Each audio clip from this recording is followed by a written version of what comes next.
Hello, everyone, and thank you for joining me for my second live. Well, actually, this is my second time filming. Something happened that I really can't explain, and this turned out to be a short of me adjusting my camera, getting it ready for the live. I have no idea what happened. So here I am doing it again. So I am doing a recap of my first live because there was another glitch and everyone did not get to see my live.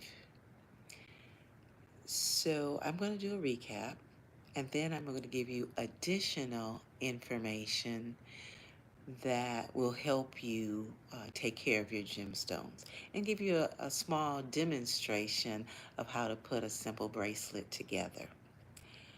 So I have my rose quartz, and this is a rough piece of rose quartz. Hopefully you can see it.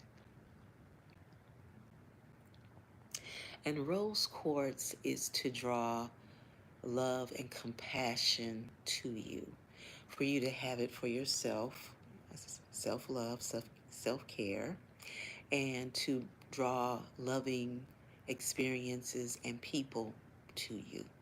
So that's what rose quartz is for. And the other stone that I talked a little bit about was turquoise.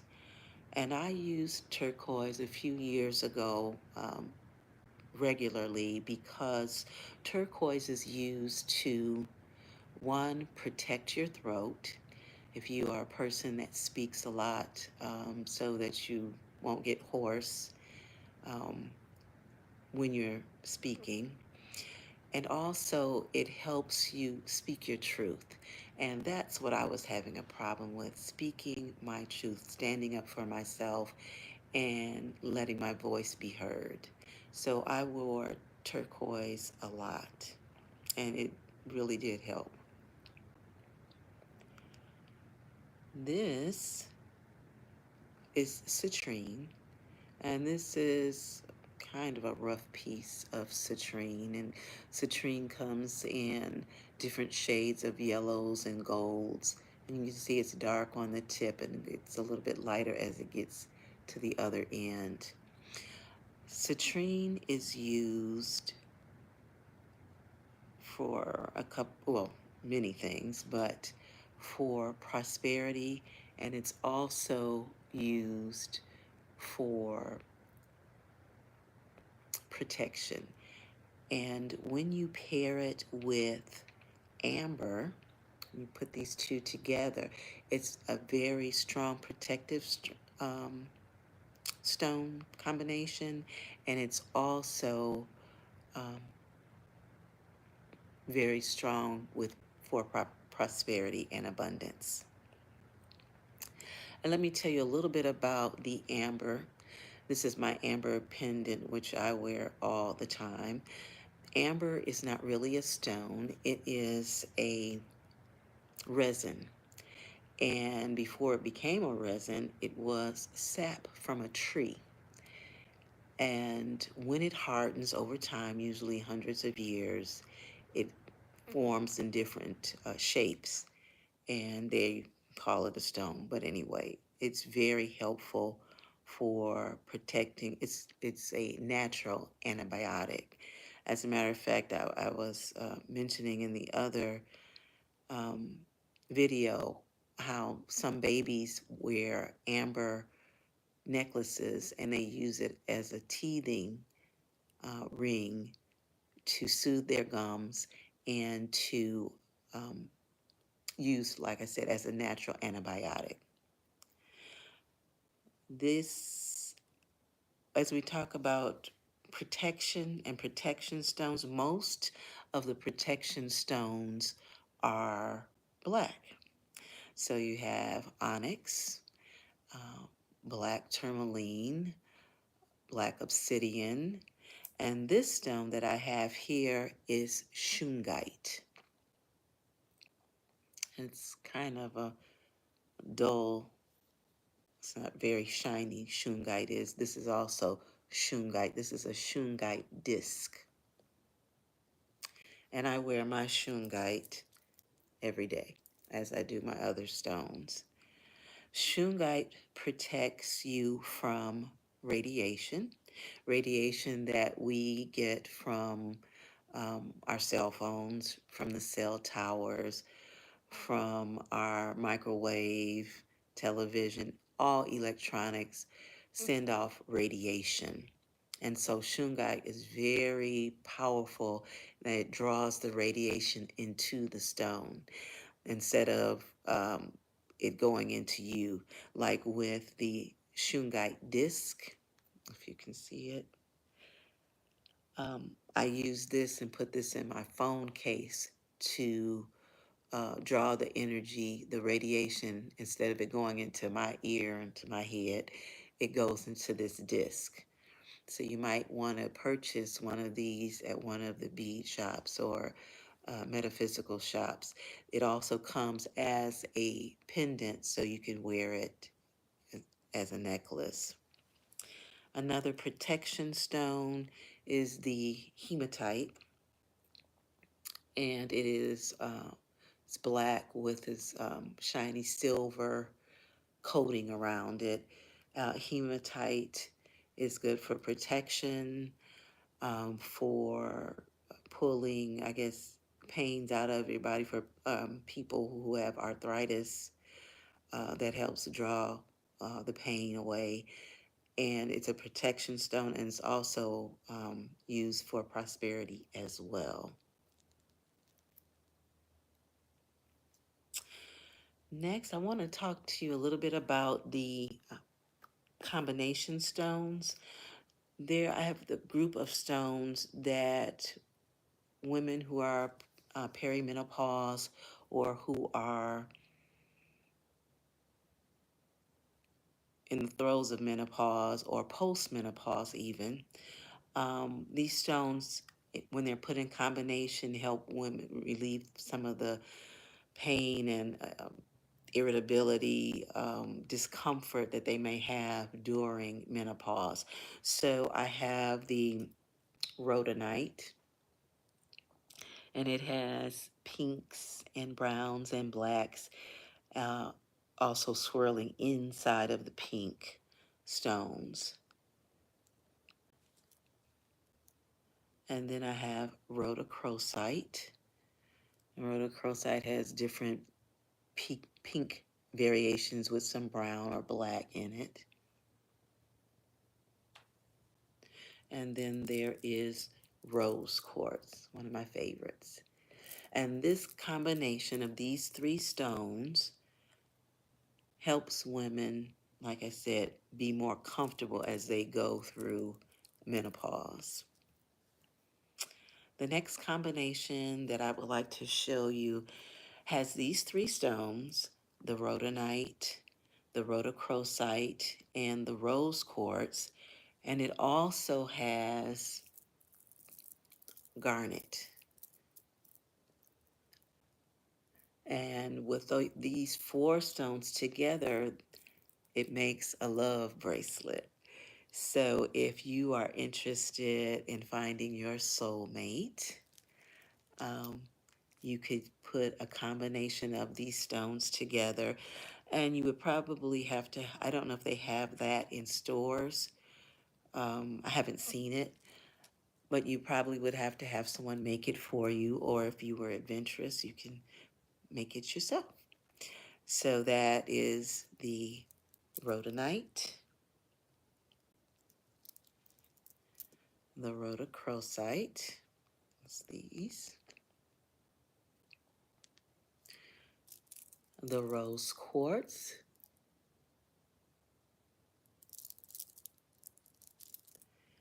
and the garnet. Hello, everybody. I'm so glad that you stopped by. I've had such an interesting time trying to get this video going and acting right.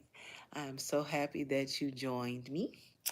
So yeah, I talked about the combination stones. And there was one thing I should have mentioned it. Oh, I know what it is. Gemstones. Yes. Um, Gemstones, if they are authentic gemstones, should be cold to the touch. If it's hot outside, it's not going to be cold, cold. But if you're in the store or you have some gemstones at home, it should be cold to the touch. And you should find your gemstones or gemstone jewelry from reputable merchants.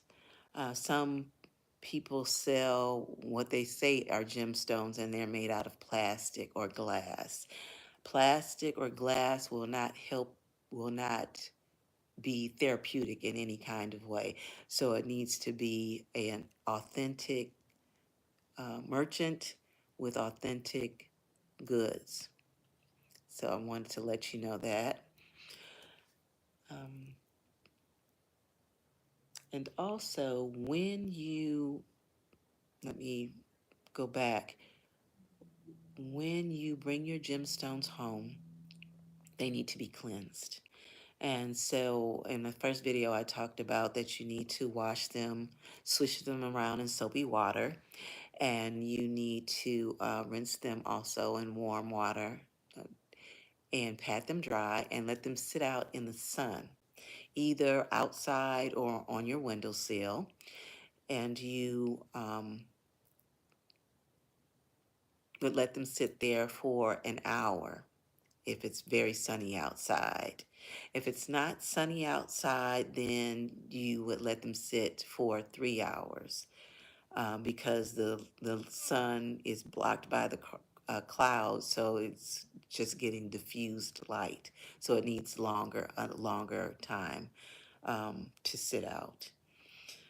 And after it gets cleansed and it's got recharged by the sun, then you need to set an intention for your gemstones so that they will be fully activated to for you to use as a tool. So let me say like my shungite, I would put I can put one stone or you can put several stones in your hand, the rose quartz and the um, citrine, and you will put it next to your heart. You say your intention. Set my intention that these stones will help me with protecting me, with my prosperity and abundance, and bringing love to my heart. So that's all three stones. Or you can just use, one item at a time. I set my intention that my turquoise will help me speak my truth and protect me when I have a speaking engagement or whatever. And after you set your intention, then you would say a prayer and you would ask God to allow the healing energies or the protective energies of the gemstone to work for you with God's blessing, and you give thanks. Thank you, Creator. Thank you, God, for allowing this gemstone to help me, to aid me, and throughout the day. So that's very important to know.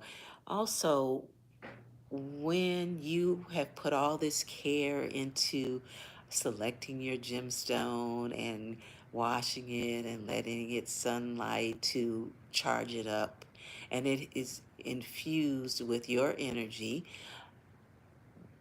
when you have your gemstones, the process when you use anything natural, it's a little bit slower. And so it is advised or recommended that you wear your gemstones for 45 days. And that's to get your gemstones fully charged with your energy. Um,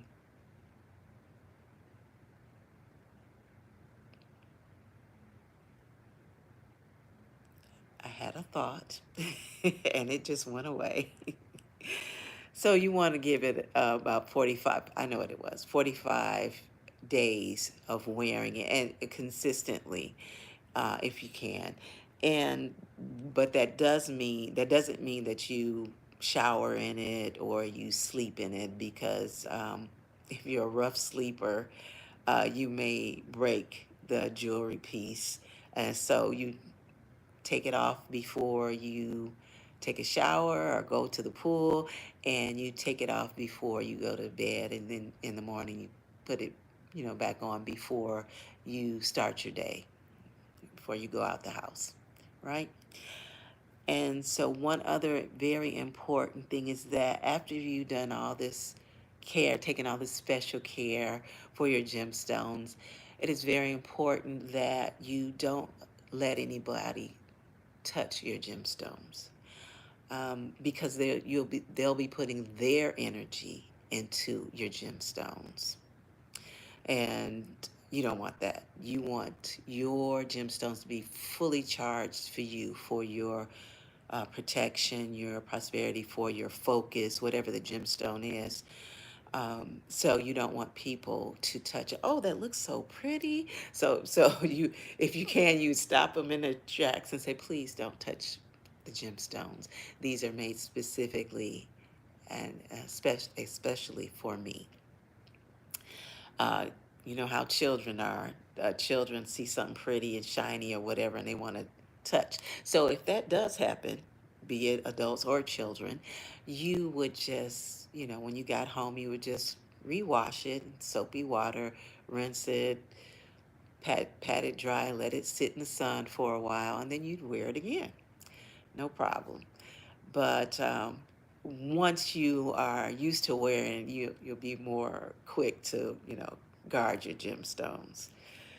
So, and when you also, if you just have pieces of gemstones and they're not in the form of jewelry, and you want to um, carry them with you, or you want to place them somewhere around your house or in your office, you can use, a saucer, a bowl, or you can use a little sack or a little pouch. And so they come in all different forms. This one's, of course, lightweight. You wouldn't put too many heavy things in there, stones. Or this one's more sturdy, and it has a drawstring. Um, you can put your gemstones in there. And then they have more ornate and elaborate cases, and these have zippers that you can put your gemstones in. I do have my protective gemstones in a little bag that I put in my car to make sure I stay my car is protected, and I'm protected when I'm driving. So yes, you can put your gemstones throughout your house if you like. Um, and I hadn't mentioned that I've seen where people have like large pieces of stone of citrine or amber and, oh my goodness, amethyst. That big purple, they'll have a big purple piece of amethyst.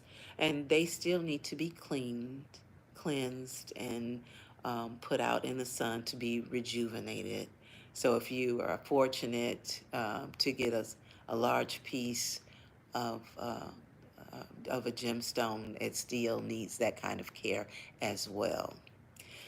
So I want to, and I don't know if you got a chance to see it in the first video, but in first live, this is the book that I have that tells me all about gemstones, and they have a lot of beautiful pictures of the gemstones, what they do, where they came from. They have different varieties in here in this book. This is my, I guess, my basic book. And then I also have this book, which says Crystal Bible 2. They also have a Crystal Bible 1, but it wasn't available at the time when I needed the book. So, and this is very detailed as well, with a lot of beautiful pictures and information about the gemstones and the history, how far back, when they were discovered, and how like gemstones are formed under the earth. So they'll have different pieces that fuse together to make other gemstones, and which have maybe a combination of properties that you can get as well. Um, they might be a little more costly because they're more esoteric. Um, but yes, you can get those as well. So what I'm going to do now is move some things over because I said I was going to give you a short demonstration of how to put together a bracelet that I'm working on. And the beads that I am using for that, I can get this up here.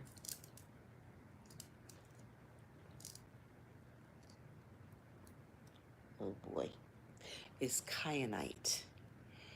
This is my kyanite. It is blue and has some lighter blues and kind of look a little grayish, I guess. And kyanite is used to raise your psychic abilities or your intuitive abilities. And that's what I want to do. I want to increase my intuitive and psychic abilities so that I can be of more service to my community. And I also want to really remember my dreams and to see what my dreams are telling me, what God is telling me in the dream state or in my meditation, what God is trying to reveal to me. And so the kyanite helps boost your intuitive um, abilities. But before I begin, I wanted to show you my kyanite earrings that I made. And this is black kyanite. And this is their raw pieces. I thought they were pretty cool. These are their earrings. I don't know if you can see that. So yeah, I like these. Kind of funky. So anyway, I have already started because like I said, I've already done this live and didn't realize it was not filming. It filmed a short for some odd reason. I don't know how that happened. But what I have here, excuse me, is stretchy string to make a simple bracelet. Uh-uh. The kyanite beads,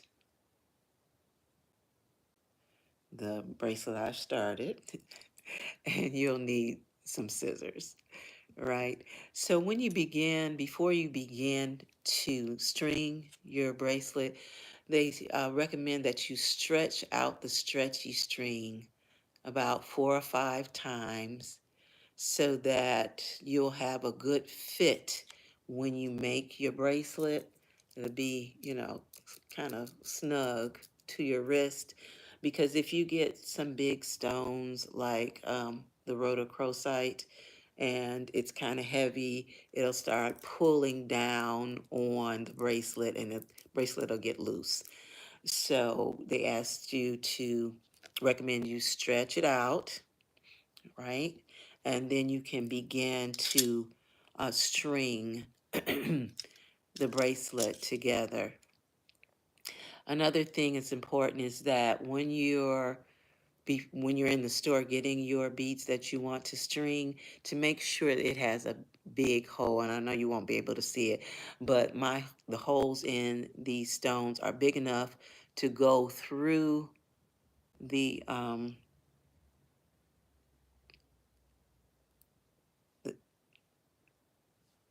through the string, because this is kind of a thick gauge string. They have thinner gauges as well, but they don't last as long because they're thin. So please be aware of that you want to make sure that the hole in the gemstone is big enough for your string to go through easily. So you you won't be discouraged by trying to fight with the string to get it through the bead. So while I'm doing this, which is pretty much done, I wanted to tell you about this crazy day I had, and it's probably what also happened with this video. I started out the day very good. I was happy, having a good day, and all of a sudden at work, the energy shifted, and I started feeling really moody, and I could not explain why I was so moody. Let me see, before I tie this up, make sure this is not too big for me. No, I think it's gonna work. Once I tie it tight, it's gonna get a little bit tighter. So you need to tie it about 3 or 4 times, and that's to make sure that it stays tied. Okay. You pull it real tight, and then I'm gonna tie it probably 2 more times.